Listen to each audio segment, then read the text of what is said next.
गोतानी गोतानी गोतानी जारे नाम से गोतानी गोतानी DJ Kanchan Raj, DJ Kanchan Raj, DJ Kanchan Raj, Neem Chowk Chausima Vaishali.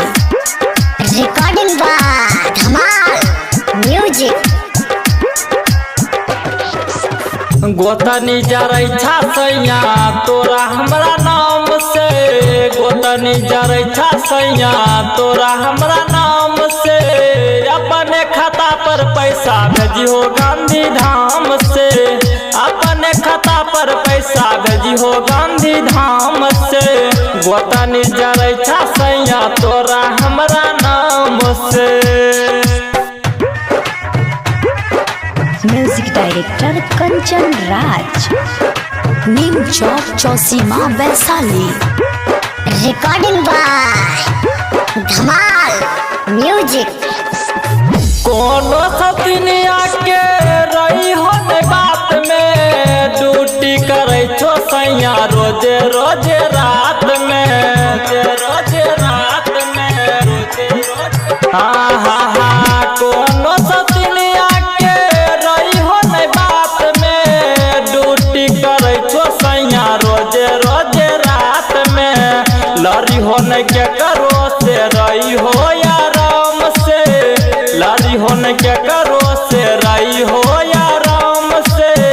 अपने खाता पर पैसा भेजी हो गांधी धाम से, अपने खाता पर पैसा भेजी हो गांधी धाम से। गोतनी जरै छा सैया तोरा हमरा नाम से।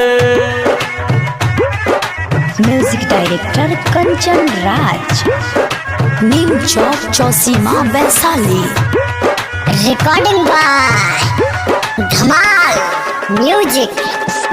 दियाद गोतिया लड़ई रहा तोहर बाप हो, सरपंच मुखिया जी करीन साफ हो, करीन साफ हो, करीन साफ। हाँ हाँ दियाद गोतिया लड़ई रहा तोहर बाप हो, सरपंच मुखिया जी करीन साफ हो।